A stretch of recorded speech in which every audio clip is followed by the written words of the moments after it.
e querendo festejar as bodas do seu filho, despachou os servos a chamar para as bodas os que tinham sido convidados. Estes, porém, recusaram-se a ir.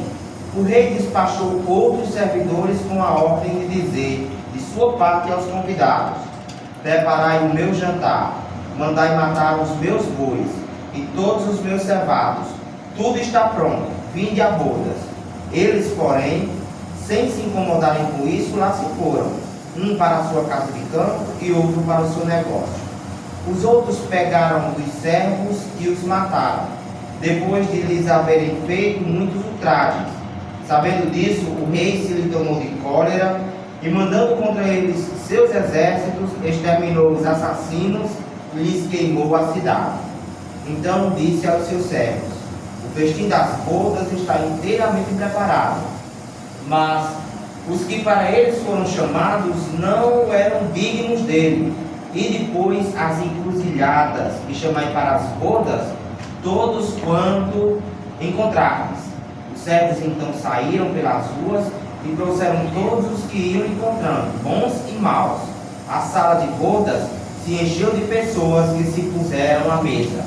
Entrou em seguida o rei para ver os que estavam à mesa, e dando com um homem que não vestia a túnica nupcial, disse-lhe: meu amigo, como entraste sem a túnica nupcial? O homem guardou silêncio. Então disse ao rei à sua gente: atai-lhe os pés e as mãos e lançai-o nas trevas exteriores. Aí é que haverá prantos e ranger de dentes, porquanto muitos são chamados, mas poucos são escolhidos. Senhor Jesus, que nesse momento de falar em Teu nome e falar sobre a mediunidade, sobre a espiritualidade em geral, sejamos nós, envolvidos pelos bons espíritos que aqui estão, e que as pessoas que aqui se encontram entendam a mensagem que lhe é passada, abrindo os corações para esse entendimento e para tantos outros que fazem parte dos Teus princípios e dos Teus valores morais para o nosso engrandecimento espiritual. Amém e amém.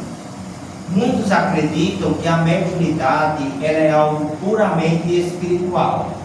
Tem-se o entendimento de que a mediunidade ela faz parte de uma programação espiritual, e aquele que tem mediunidade, ele vem de algo que só pode ser explicado pelos espíritos, no campo da religião, no entendimento subjetivo da mediunidade. É tudo místico, é tudo para além da ciência, da filosofia e das relações humanas palpáveis. Nós acreditamos que a mediunidade vem lá do Antigo Egito, e que eram os deuses que mediavam a comunicação entre os dois mundos. Acreditamos que a mediunidade ela está lá nas bruxas da Idade Média, aquelas que eram punidas pela religião, aquelas que eram perseguidas pelo catolicismo. Acreditamos que a mediunidade está nas encruzilhadas, onde os trabalhos espirituais são feitos e onde as pessoas incorporam os Exus. Acreditamos que a mediunidade está nos terreiros, onde aquele que se vincula, que se filia ao candomblé, dá abertura a um arquétipo espiritual do seu guia específico, e portanto acreditamos que a mediunidade ela é subjetiva, mística, religiosa, distante de nós, no mundo espiritual, nas histórias do antepassado, mas não se vincula à prática, ao dia a dia, à ciência, à filosofia.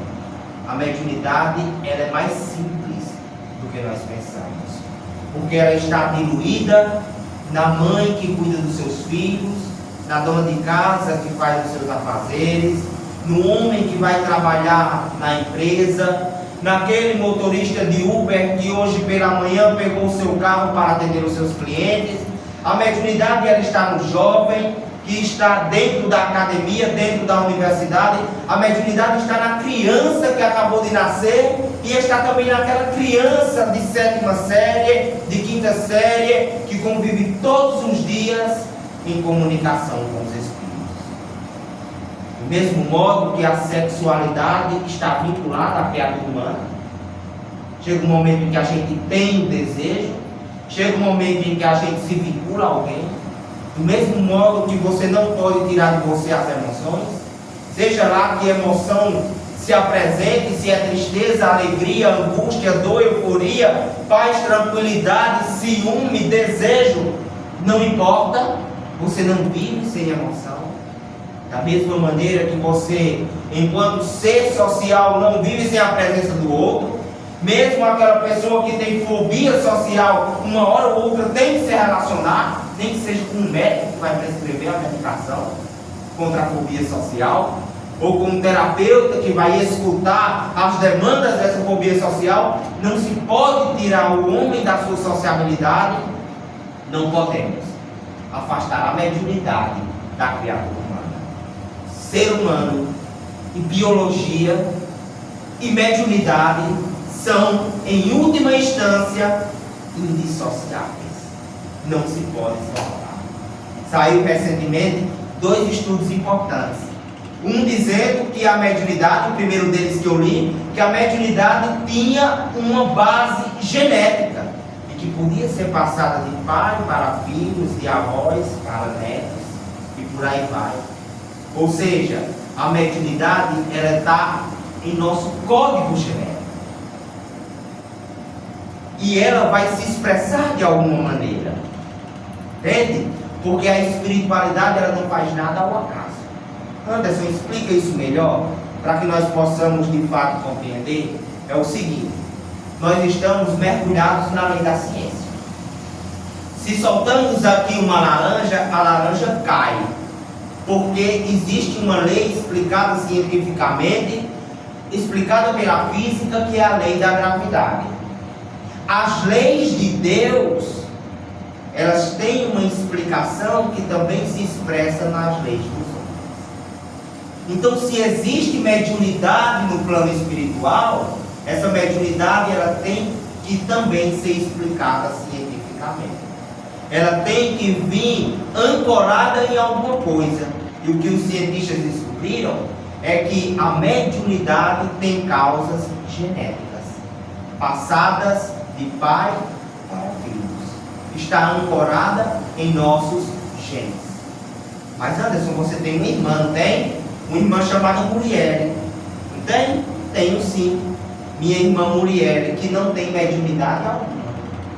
Como é que você explica? O pai não é o mesmo? Sim, a mãe não é a mesma? É claro que é.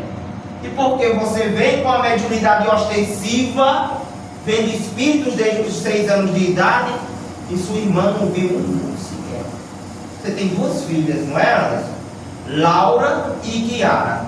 Por que é que Rui Cantizani sobe, desce, o obsessor chega, te aperreia, você vê o obsessor e Laura nada percebe? É como se nada estivesse acontecendo.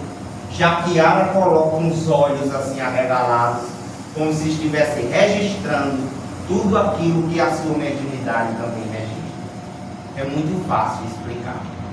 Eu tenho uma avó que tem os olhos lindíssimos, lindíssimos, sabe? E a família da minha avó tem olhos lindíssimos. E metade dos meus primos nasceram com os olhos da minha avó. Lá eu tenho 10 primos. 5 primos nasceram com os olhos da minha avó.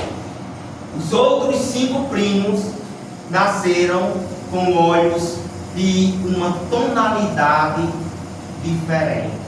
Eu fico até brincando com os meus primos. Olha, eles não mandaram eu voltar para a terra com os olhos da tonalidade da minha avó, não. Sabe por quê? Porque já me mandaram com coisa demais. Aí eu ia ficar lá na frente e vocês tudo com inveja de mim. Eu digo a eles brincando, sabe? Por quê? 5 primos nasceram com os olhos da minha avó e os outros 5 não nasceram? Porque estes que nasceram com a tonalidade de olhos específicas expressaram a genética para essa tonalidade. Então, às vezes, você tem um gene, você tem o seu código genético, mas você não expressa daquela maneira. Mas ele não se manifesta para aquilo. É por isso que seu pai tem uma característica que você não tem. Sua mãe tem uma característica que você não possui. Está no seu código genético? Está. Mas não houve expressividade gênica para que aquilo se manifestasse. Estou me fazendo compreender? Do mesmo modo ocorre com as doenças. Por exemplo, vem uma família que é geneticamente suscetível ao câncer. 10 pessoas daquela família tiveram câncer. E uma pessoa apenas, ou 2 pessoas apenas, embora vivam mergulhadas em fatores de risco, nunca tiveram câncer. Por quê? Tem o código genético para o câncer, mas não expressaram, não manifestaram esta suscetibilidade. Entenderam? Do mesmo modo é com a mediunidade. Por que é que Laura veio sem mediunidade? Não está na programação espiritual dela.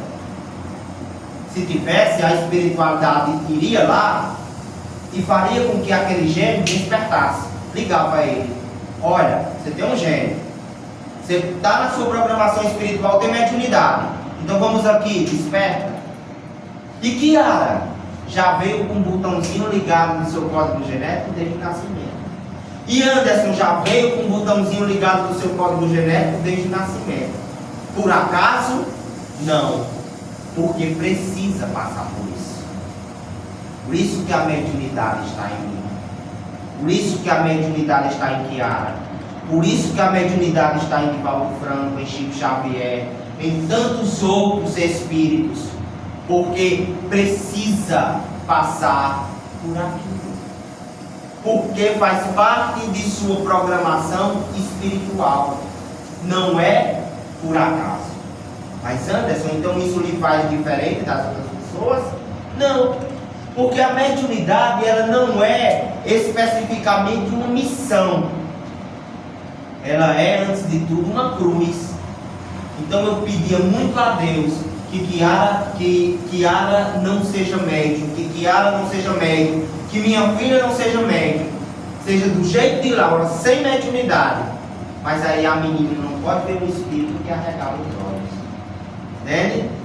Porque eu sei que ao vir com mediunidade, ao vir com essa capacidade, ela vai sofrer muito. Ela vai penar muito. Então desmistifiquem a ideia de que ser médium é ser missionário. Ser médium é ser perfeito. Ser médium é ser o ideal. Uma espécie de X-Men. Veja, ele é tão diferente, mulher. Eu queria muito conhecer Anderson. O que é que Anderson tem? É um barangandão diferente. Eu sonhei com ele, de repente ele veio e levou um espírito lá da minha casa. Ele olhou para mim, ele estava olhando estranho, assim, como quem estava com cara feia. Será que ele estava vendo um obsessor perto de mim? Às vezes é só dor de barriga mesmo.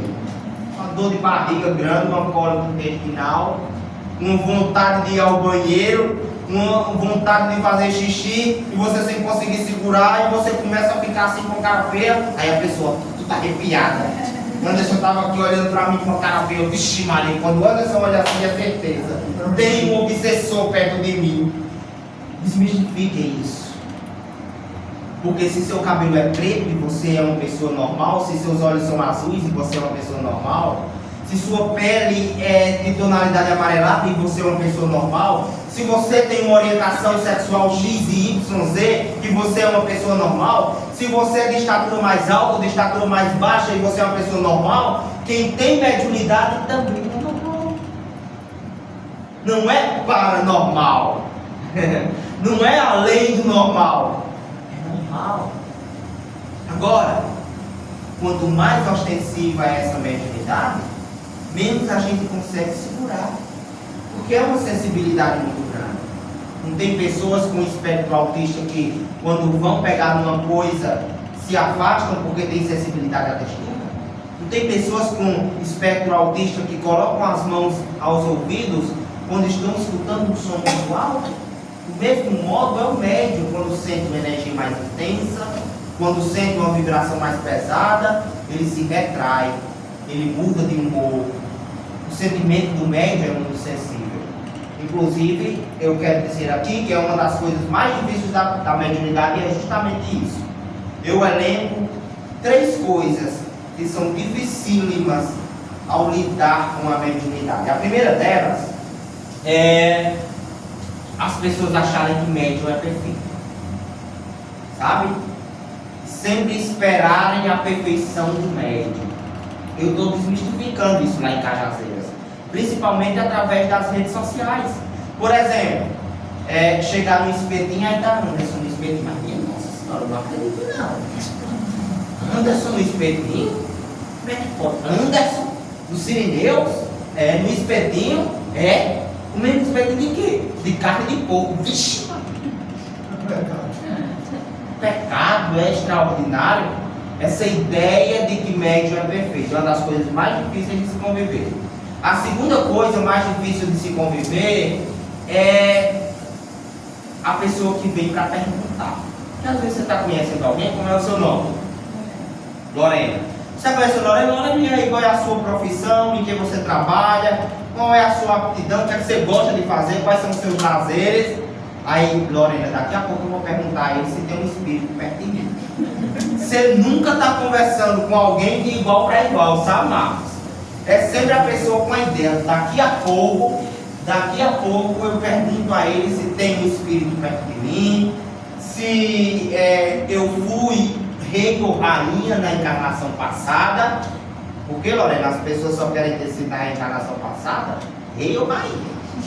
É assim, eu fui um grande sacerdote da Igreja Católica. Eu fui um grande sábio. Só que eu estou aqui, nasci em Jericó, porque era para ter nascido no Palácio de Buckingham. Eu estou aqui nascendo em Jericó porque eu matei muitas pessoas na Inquisição.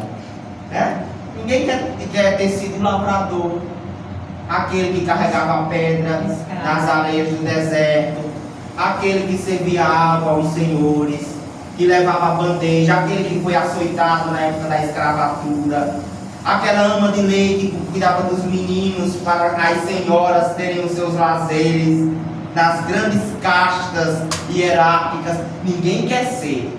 Inclusive é a cultura de casa espírita. Se você chega em casa espírita, é cada um dizendo assim: quer saber quem eu fui? Quem você foi? Um grande torturador da Inquisição. É sempre um superlativo. Quer saber quem eu fui? Uma grande bruxa da Idade Média. Eu olhava para uma pessoa caía. Quer saber quem eu fui? Um gladiador romano. É só posição de destaque, é só posição de poder. Fui um grande literato. Desmistifique isso. Comece a pensar diferente. Porque se você está aqui se batendo nessa terra de meu Deus, entre lágrimas e sofrimentos, é porque você não teve tanto destaque assim nas castas espirituais. É porque você não tinha riquezas morais, embora pudesse ter riquezas físicas. É porque quando pega você na grande comparação do universo, você que se acha tudo, na verdade não foi grande coisa. Você ter essa pergunta é muito difícil para um médico. Quem está perto de mim, quem eu fui na encarnação? E a outra dificuldade são as alterações de humor. É o que eu acho mais terrível. Por exemplo, como é o seu nome? Glícia. Glícia. Glícia chegou no trabalho atacada, com raiva, nojo, ódio e ira de alguém. Aí eu estou lá, sou colega de Glícia no trabalho. Por ser médium, é da minha natureza captar. E se eu ficar ali com Glícia e não tiver muita educação da minha mediunidade, o que é que começa a acontecer? A raiva dela começa a ser minha. A euforia dela, a alegria dela começa a passar para mim. Os ciúmes que ela teve do marido, de sei lá quem, começa a também ser meu. Ou seja, o médium é extremamente sensível às coisas que se passam ao redor. Por isso que se diz que médium é muito difícil de se lidar. Uma hora ele está com a cara boa, outra hora está com a cara ruim. Sede de cheirando não tem, né? Hã? Sede de cheirando não existe. Sede de cheiro não tem, Tá todo mundo aqui perfumado. Aí lá vem o médico, né? Pra ser o diferentão. Aí, Maria, você tem um cheiro podre aqui. Tem umas coisas assim, né? Aí, domingo, ele foi dormir bem. Sábado de noite, ele estava bem. Ele estava aqui comunicativo, conversando com todo mundo. Tá no sítio da família, no domingo a cara de Bolacha Maria. Não fala com ninguém, não dá um pio, não se comunica. O médium tem essas oscilações de humor. E aí eu venho para uma coisa bastante grave. Quando você não trabalha a sua mediunidade, quando você não entende a sua mediunidade, quando você não compreende os meandros dessa mediunidade, você adoece. Adoece mental e adoece fisicamente. E eu vou para um grau mais elevado dessa criticidade. Quando você não entende a sua mediunidade, até o outro acha que você é doente. Por exemplo, você é médico, você não entende sua mediunidade. Aí você chega no psiquiatra dizendo que vê espírito, que escuta espírito, que escuta vozes. Aí ele vai lá e prescreve um carbolítio para você, para tratar a sua esquizofrenia. Você não entende a sua mediunidade, nem você sabe diferenciar uma coisa da outra, você não compreende os detalhes da mediunidade, aí você, todas as noites, tem um pesadelo.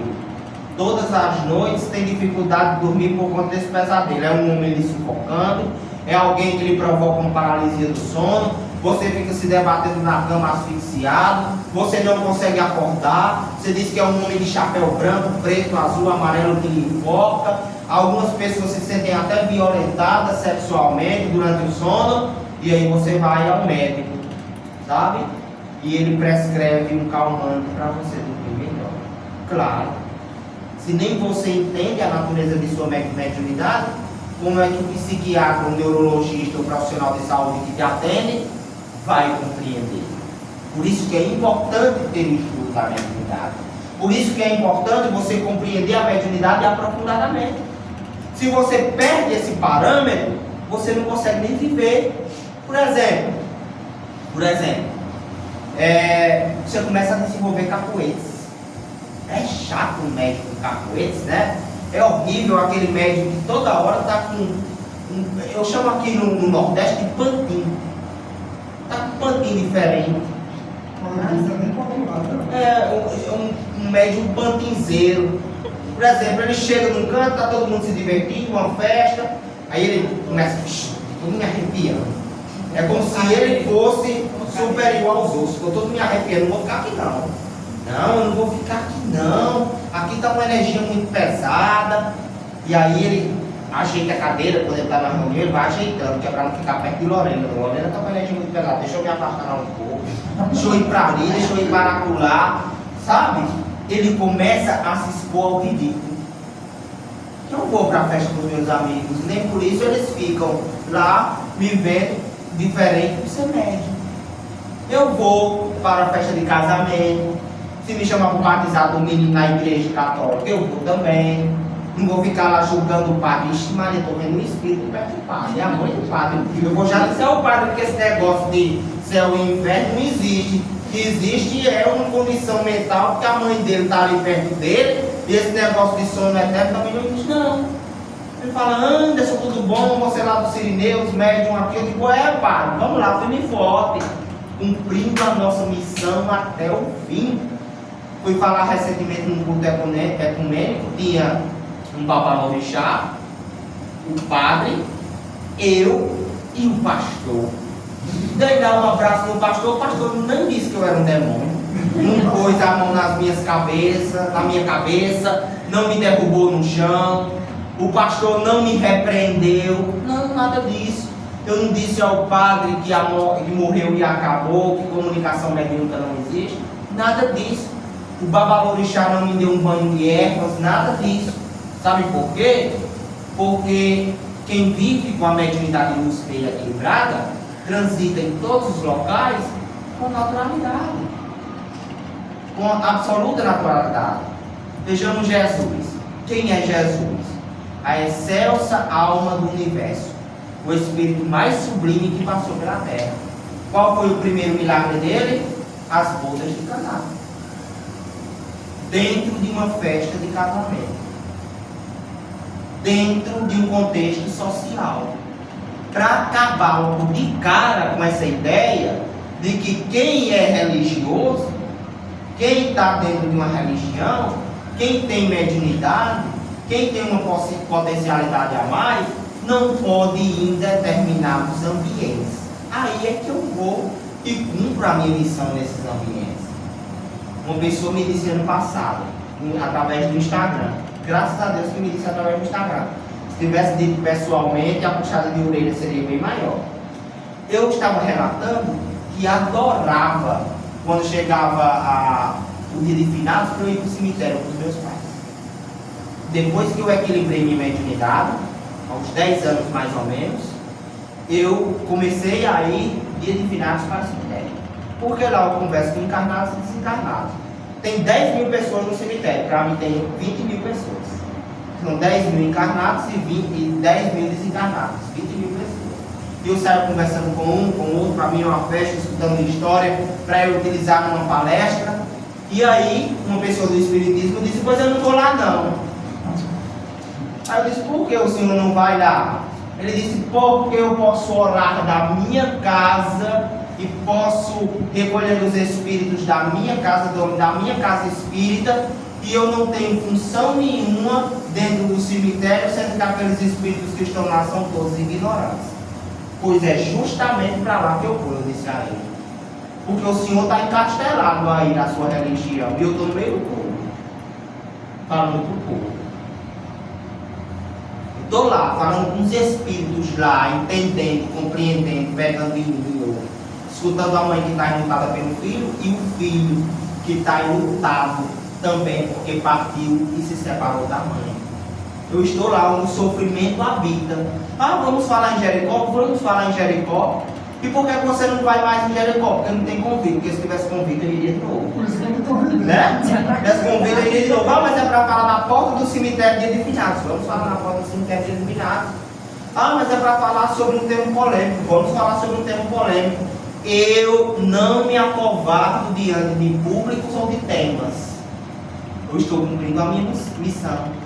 Se você quer ficar encastelado na casa espírita, achando que a sua missão é ler o Evangelho e debater entre 10 ou 15 pessoas, eu já acho que a minha missão é falar na casa espírita, fora dela, orientar no trabalho, tirar dúvida no Instagram e fazer o máximo que eu posso fazer dentro das minhas capacidades e das minhas potencialidades. Se você também não entende a sua mediunidade, você adoece. Como aquela pessoa que só vive doente. E aqui no interior a gente tem uma cultura, viu, Marcos? Que é a cultura de disputar quem é mais doente. Vocês já sentaram na calçada de um grupo de idosos para conversar com o interior? Senhora, eu tenho uma artrite, eu fui diagnosticada com artrite no dedo do pé. Ah, tá bom demais sua vida. E eu que tenho artrite, artrose e osteoporose. Aí a outra que está aqui lavando os troços disse, bom demais. E eu que tenho artrite, osteoporose e artroporose, e semana passada quebrei o fêmur. Uma queda aí começa, daqui a pouco é câncer, não sei o que. O médico que não se educa fica doente. Dor de cabeça, sono excessivo, zumbido no ouvido, tontura, sempre tem uma queixa, sempre tem um porém. Chega o carnaval, está ocorrendo o carnaval, ele adoece, é 7 dias de cama. O povo 7 dias se divertindo, é 7 dias de cama. Chega o São João da cidade, 30 dias de festa, o povo 30 dias se divertindo, ele 15 dias de atestado em casa. Que ele vive doente. Ele é a caixa da doença. Quando não é uma doença, é outra. Mas eu não sei quando foi a última vez que eu adoeci para ficar em casa. Porque eu sou médico. Mas porque sou médico, não preciso estar doente direto. Porque eu recebo o espírito, capto energias, eu não preciso estar doente direto. Ao final, a minha saúde é responsabilidade minha. Então o médico que não entende, ele vive doente. Existe na classificação das mediunidades 3 tipos de mediunidades que eu vou explicar aqui para vocês. A primeira delas é a mediunidade de efeitos físicos, certo? Essa mediunidade de efeitos físicos é aquela em que o médium possibilita o espírito interagir com a matéria, interagir palpavelmente com a matéria. Por exemplo, eu estou aqui enquanto médium e o espírito se materializa, ou materializa parte do corpo. Isso é mediunidade de efeito físico. Mais especificamente, mediunidade de materialização. O espírito se materializou, ou materializou um segmento do corpo. Mas ele só pode se materializar porque eu doei uma energia. E o nome dessa energia é ectoplasma. Mediunidade de efeitos físicos é aquela em que o médium doa, através de seus orifícios corporais, todos eles, inclusive os poros, uma energia densa, leitosa, chamada de plasma, que quando sai recebe o nome de ectoplasma, e que os espíritos utilizam para se materializarem. Às vezes se passando por pessoas. Às vezes se passando por pessoas e você nem sabe que é um espírito. Nem entende que é um espírito. E aqui eu tenho uma vasta experiência nesse assunto, eu recebo relatos diariamente. Tenho experiência de uma mulher lá de Bom Jesus, a cidade que eu trabalhava, que deu um abraço no espírito.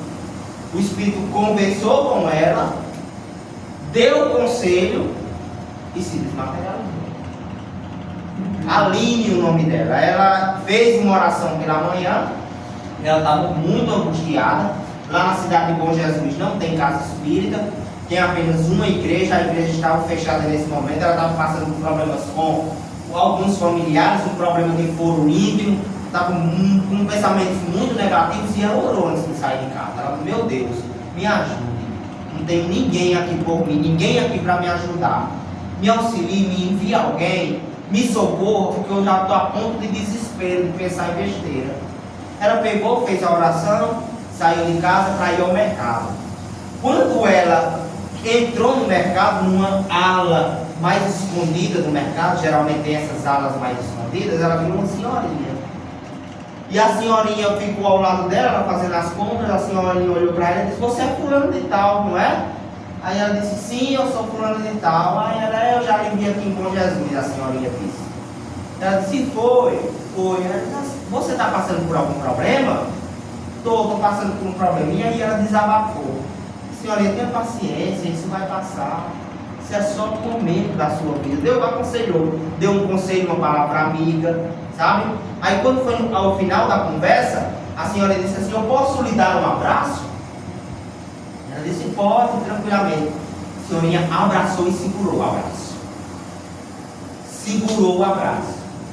E ela disse que foi invadida por uma paz tão grande, um sentimento de equilíbrio, de fraternidade, como se as energias dela estivessem sendo repostas, sabe?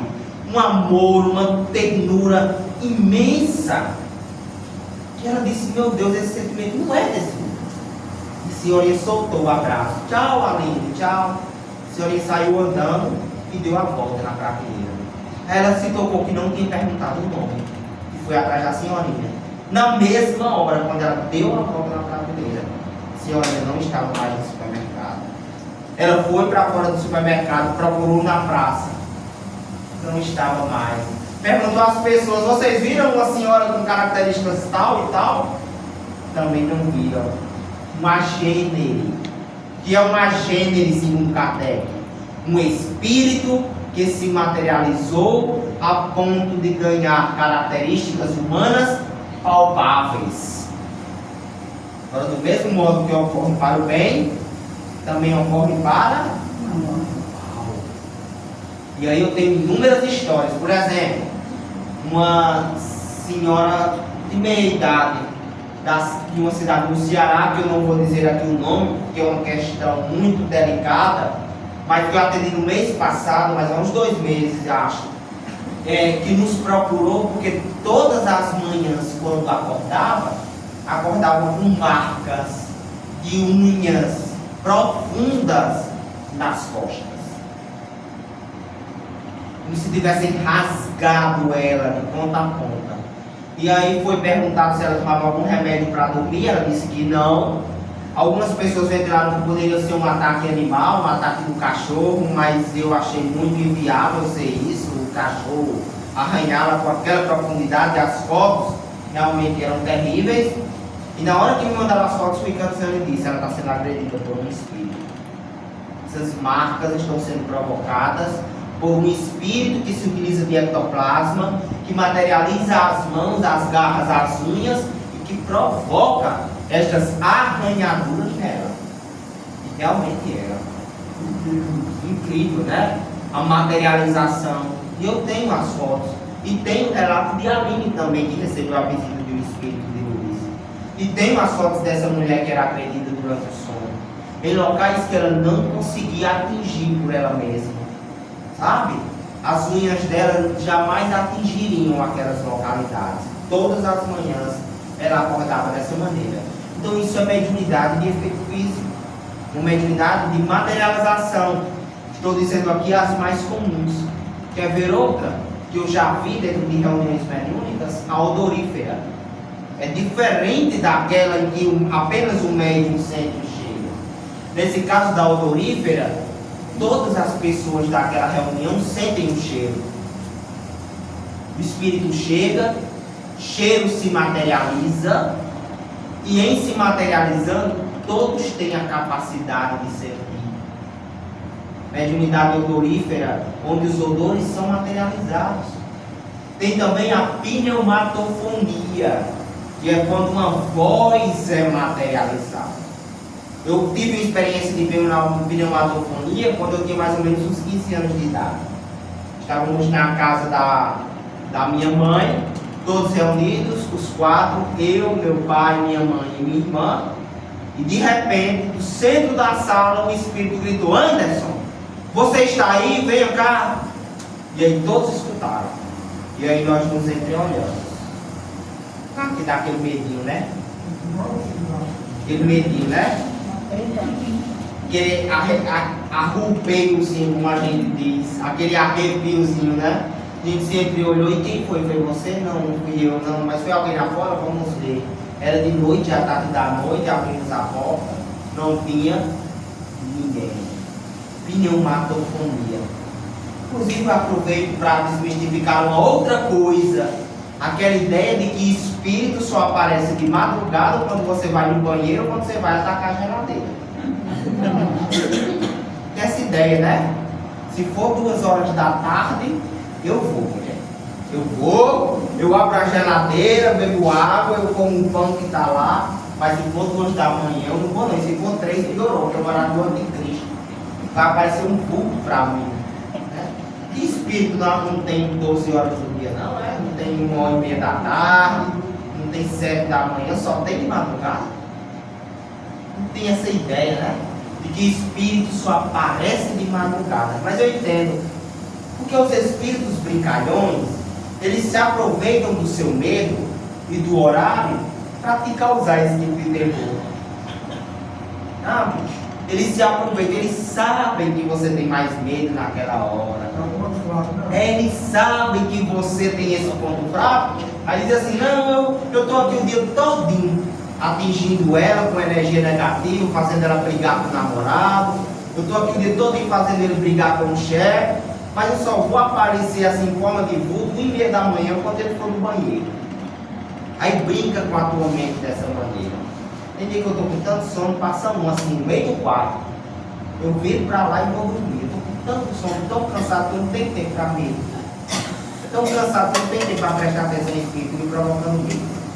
Outra coisa que eu gostaria de desmistificar é o seguinte: tá, eu amo manhinha, eu adoro manhinha, mas manhinha aparecer para mim eu morro. É isso, né? Você tem medo da sua própria mãe. Como é isso? É amor, é medo. Quem aqui já perdeu a mãe? Ô pai, levanta a mão, por favor. Já perdeu mãe e pai? Se sua mãe aparecesse para você, o que você faria? De tentar conversar com eles, vai correndo não, né? Acha que porque perdeu... É, né? Não tem como correr. Eu conversei com meu pai. Conversou com seu pai? Meu irmão.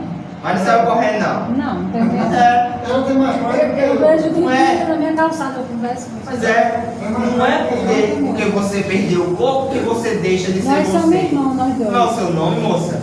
Eu? Sim. Thalita. Thalita, você está acompanhando do grupo de amigos, né? Aí já pensou, Thalita, Deus a livre disso, porque a gente tem uma ideia que não pode nem utilizar como exemplo, que é o que vai acontecer, né? Mas a gente está aqui no centro espírita, todo mundo entende, vou utilizar como exemplo, Thalita morre. Aí, os amigos de Thalita. Ela é doida para falar com os amigos. A minha melhor amiga, best friend forever. Você é amiga de Thalita? Best friend forever? Best friend, pronto. Thalita aparece para ela. E aí você conversa com Thalita, dá um abraço em Thalita, beija Thalita, diz Thalita que saudade ou perdas para quem te quer. Isso aí correndo. Né? Pois é. Então não é porque Thalita perdeu o corpo que ela deixou de ser Thalita. Ela continua sendo Thalita, só que sem corpo. Entenderam? Então essa primeira classificação de mediunidade é mediunidade de efeitos físicos. Temos também as mediunidades de efeitos intelectuais, que está presente na grande maioria dos médiuns. Nesse caso, não tem essa energia chamada ectoplasma. Essa mediunidade, a informação passa pelo cérebro do médium e o médium comunica. Dentre essa mediunidade, nós temos talvez a mais conhecida de todas, a psicografia. A informação passa pelo médium. A informação entra na cabeça do médium. Pode ser a psicografia intuitiva, por exemplo, estou com a intuição de escrever um texto. Você não sente nada. Intuição forte, vou escrever um texto sobre a morte, sobre a vida. Texto forte, esse que me veio à mente, vou sentar aqui e vou escrever. Atividade de psicografia, intuição, aquele pensamento insistente, contundente e objetivo, que faz você escrever, porque ele é muito forte dentro de você. Também tem outro tipo de intuição, né? E principalmente essa quem tem são as mulheres. Vocês são casados? Como é o seu nome? Tadeu. E o seu nome? Vanessa. Aí Tadeu diz assim a Vanessa, amor, eu vou dormir. Aí Vanessa tem a intuição, vai não, ele vai dormir hoje não. Ele vai pro espetinho. Aí sai, arrudei o quarteirão. Aí quando a arrudeia tá lá, Tadeu no espetinho, conversando. Com uma amiga, né, Tadeu? Uma amiga. Dando conselho. Aí Vanessa diz assim, desde que a minha intuição disse que aquele infeliz ia pro espetinho. Intuição, essa ideia forte, contundente, objetiva, que não sai da sua cabeça enquanto você não a concretiza na prática. Mediunidade intuitiva de psicografia, primeira classificação. Depois nós vamos ter a mediunidade de psicografia semimecânica. O médium tem consciência que escreve. O médium tem a lucidez do que está escrevendo, mas não controla o braço. Não controla a eletricidade do braço. Esse é o meu tipo de mediunidade de psicografia. E tem a mediunidade mecânica, de psicografia mecânica. O médium apaga, inconsciência total. Quando ele recobra a consciência, a mensagem já está escrita. E ele não lembra de nada do que foi passado. Outro tipo de mediunidade é a mediunidade de psicofonia. Aquela mediunidade onde o médium expressa verbalmente a comunicação espiritual. E pode ser uma mediunidade com preservação da consciência, sabe? Tem pessoas que estão incorporadas, conscientes, que estão falando coisa para outras por influência espiritual. Sabe quando você aconselha sua amiga e diz assim a ela, mulher, isso que eu te disse foi tão automático que nem passou pela minha consciência. Você precisava ouvir e eu lhe disse. Sabe isso? Não teve nenhuma alteração, mas você sente que foi diferente, que aquela ideia foi influenciada, colocada na sua boca. Também ocorre para o mal. Quando você diz algo que fere alguém profundamente. Às vezes você nem sabe, mas aquilo fere alguém profundamente. O Espírito veio, soprou aos teus ouvidos e você disse. E aquilo bateu como um martelo na cabeça de alguém. Diz que é preciso ter responsabilidade com a mediunidade. Porque não é justo, por exemplo, O Edma está aqui, eu sei de uma coisa de o Edma mediunicamente e utilizo contra ela para ferida, sabe? E os espíritos utilizam-se de mim para dizer algo para feri-la. Preciso ter muita responsabilidade com aquilo que se vai falar. Tem gente que diz assim: Anderson, você sabe se o meu avô, se o meu pai está bem?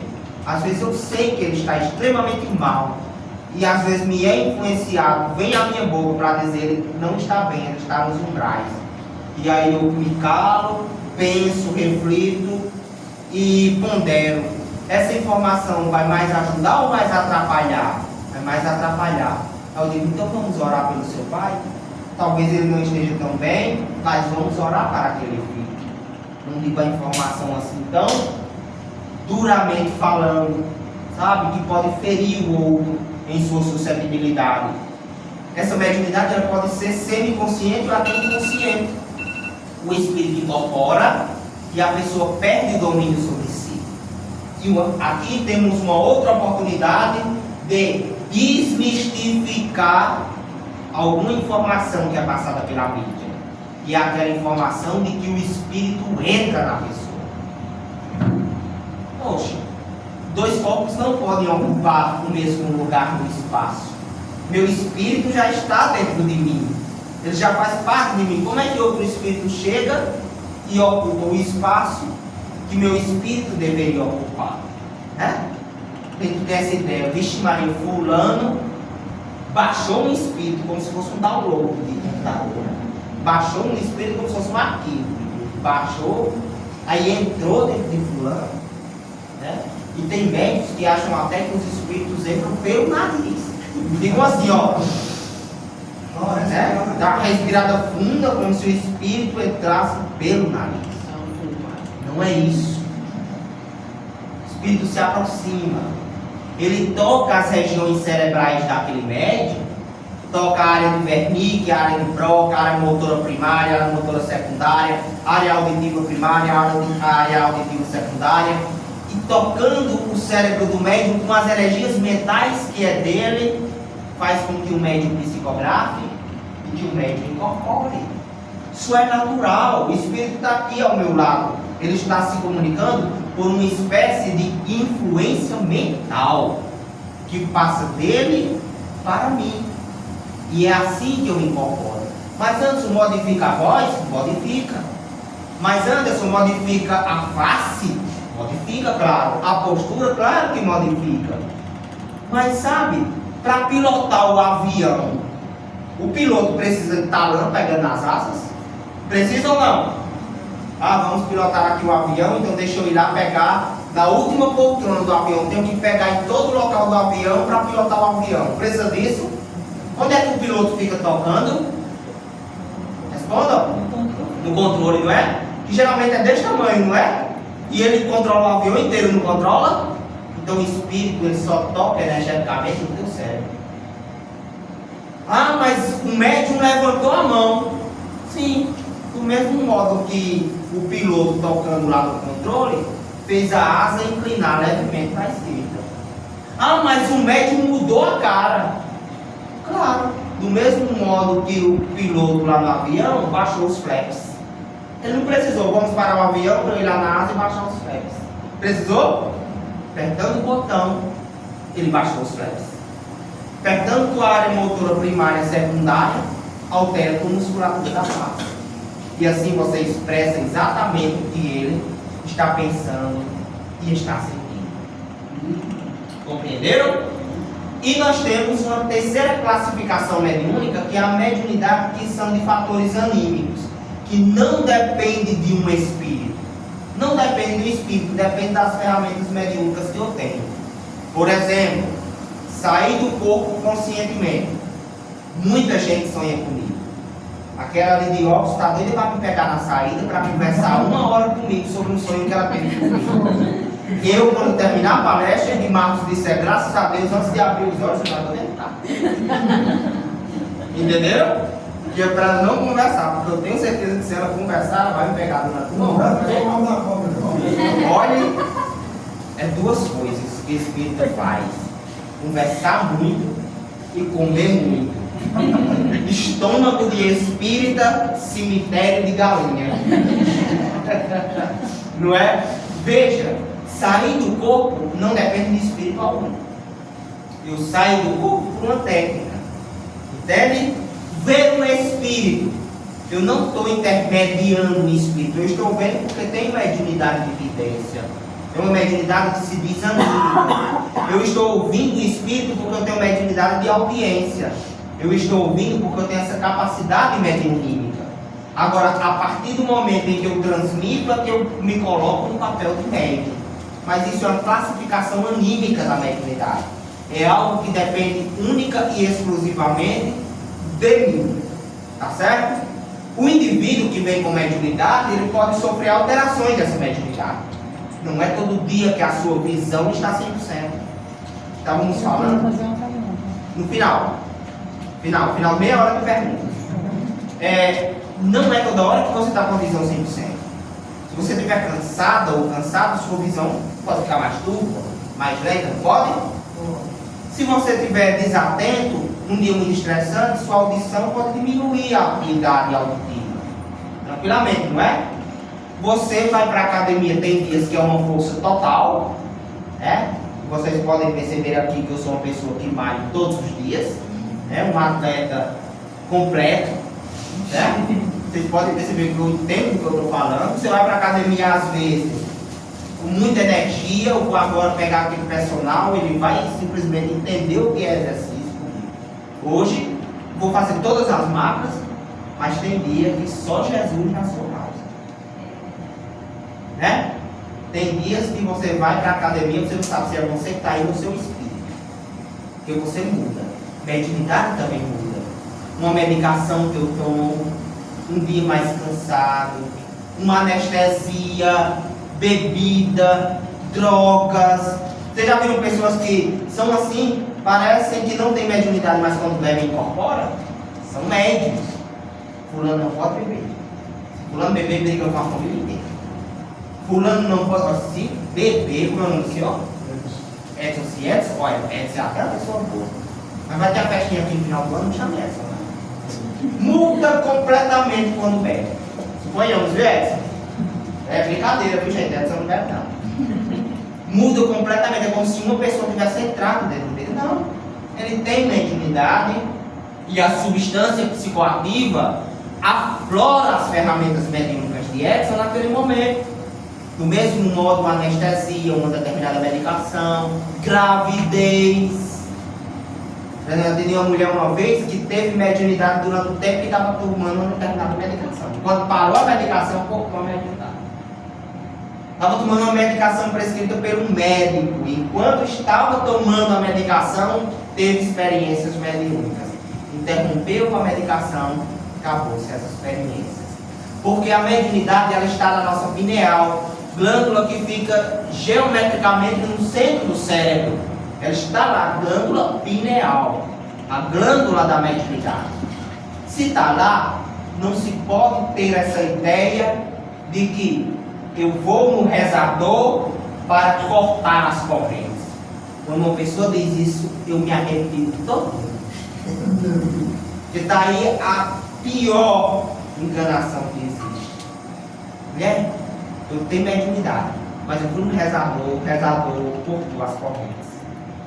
Fechou, tem um corpo aberto, o rezador fechou nada. Vou explicar para vocês o que acontece.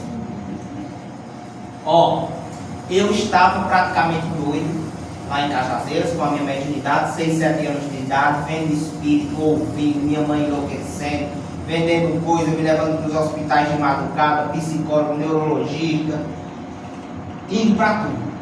Aí chegou um rezador de Brasília, Paulo, o nome dele, um médium fenomenal da família da gente, um braço de família distante da gente, que foi morar em Brasília na década de 70, 80, e veio para Cajazeiras. A minha avó disse: Paulo, quando eu trabalho com aquele negócio de espírito, o povo pergunta assim, né? Quando eu trabalho naquele negócio lá de mato, de espírito, o povo acha que chegando aqui a gente faz sacrifício humano. Eu vou ter essa ideia. Então, tu trabalha nesse negócio de matos aí, de espírito, do mesmo jeito que minha avó pergunta: tu ainda trabalha, Paulo, com essa questão de espíritos? Eu disse: eu trabalho fazendo atendimentos espirituais, sou médico, tal. Pô, Paulo, eu tenho um neto meu que é tão perturbado, bichinho. Ela tá ficando doida. Eu não poderia ir lá na casa da minha filha para conversar, não. Paulo disse: poderia.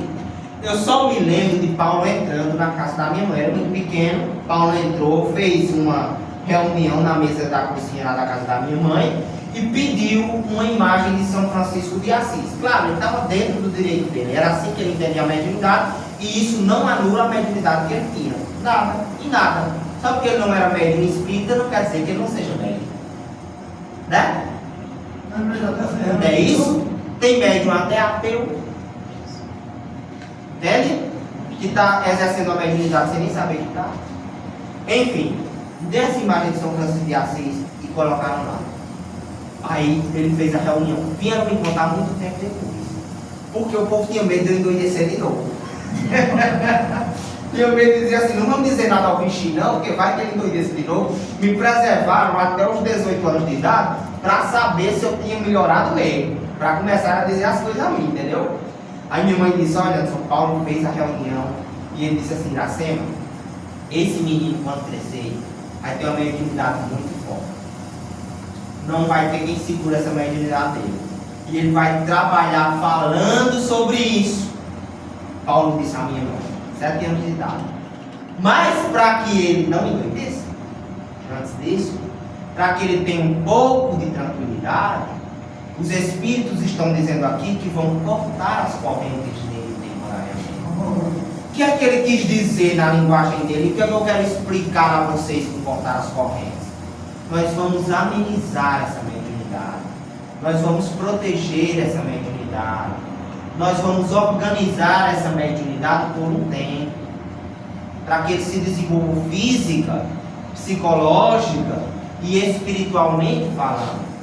Depois de um determinado tempo, o que é dele será dele. E ponto final. Quando eu cheguei nos Sirineus, fizeram um atendimento espiritual para mim, foram afastar meu obsessor. Já deram uma explicação mais apurada do que Paulo deu nessa reunião na casa da minha mãe. Afastaram o obsessor, já deu uma tranquilidade. E disseram: até os 14 anos, delimitaram, até os 14 anos, essa mediunidade dele ficará temporariamente suspensa. Nós vamos bloquear parcialmente, para que ele não endoideça, para que ele não pire, para que ele não sofra, para que ele estude, para que ele se desenvolva. Com 14 anos, essa mediunidade aflorará novamente. E foi isso que aconteceu. Então, ninguém fechou meu corpo, ninguém cortou minhas correntes eternamente. Eu sou médium tal qual era na fase da infância. E mediunidade é isso. E Anderson, você estuda, e eu digo isso não para me vangloriar, apenas para que sirva de métrica para quem me escuta, porque tem muita gente achando que tem mediunidade é atestado de morte, de doença ou de loucura. Mas eu quero desmistificar isso daqui. Depois que eu eduquei minha mediunidade, eu fiz graduação, fiz pós-graduação lato sensu, fiz pós-graduação estricto sensu, passei em concurso público, tenho filhas, sabe? Pago direitinho as contas das minhas filhas, trabalho normalmente com os meus alunos na faculdade, trabalho em unidade de terapia intensiva, meus amigos tiram uma onda danada comigo. Ei, Anderson, como é o sistema? Aqui está carregado ou não está? Trabalho no TI. E aí, Anderson, tem um espírito perto de mim hoje, eu acordei da cama todo arrepiado. Aí eu faço o vídeo de mercador. Trabalho no TI com morte. Sempre trabalhei com morte. Fui professor de anatomia. A pessoa médium dissecando cadáveres. É isso. Médium entubando pessoas. Médium fazendo massagem cardíaca e a pessoa morrer. Porque chegou a hora, a programação física daquela pessoa se encerrou. Médium trabalhar em UTI, acordando de madrugada para alguém que está sofrendo no leito. Médium trabalhar com crianças com transtorno do espectro autista. E ouvir de muitas mães que o filho viu um espírito naquela manhã. Não me atrapalhou em nada, pelo contrário, só me ajuda. Só me ajuda porque vez por outra cutuca o meu pé, mexe no meu pé, e dizer assim: vai, Anderson, que a senhorinha do leito 9 está precisando de uma oração para viver, não, para desencarnar. Está lá atrelado no corpo, está lá sofrendo, vai lá orar para que ela se desvencilhe do corpo naturalmente. Vai, Anderson, que aquela mãe ali está dizendo que o filho dela está perturbado. Vai explicar para ela o que é mediunidade. Às vezes chega um aluno: professor, chega até desconfiado, depois da aula eu queria falar com o senhor: professor, o senhor trabalha com aquele negócio de espírito, né? Ô professor, eu queria te contar uma coisa, uma experiência tão negativa que eu tive, um sonho, um pesadelo assim assado. O senhor poderia me explicar? E eu vou lá e explico. Então só ajuda. É aí que nós entendemos porque o evangelho de hoje, aberto aleatoriamente, caiu em muitos os chamados e poucos os escolhidos. Porque quantas pessoas não tem no mundo afora com mediunidade? Inúmeras pessoas. Mas quantos exercem de fato essa mediunidade? E mais, quantos ajudam os outros com essa mediunidade? E mais, quantos entendem a própria mediunidade para esclarecer aos outros que não entendem a própria mediunidade? Pouquíssimos. Muitos os chamados, poucos os escolhidos. E aí ele encerra a parábola dizendo assim: e o Senhor chegou no salão de festa e viu que alguns estavam sem a roupa de núpcias, e disse: atai os pés e as mãos destes e colocaram para fora deste salão.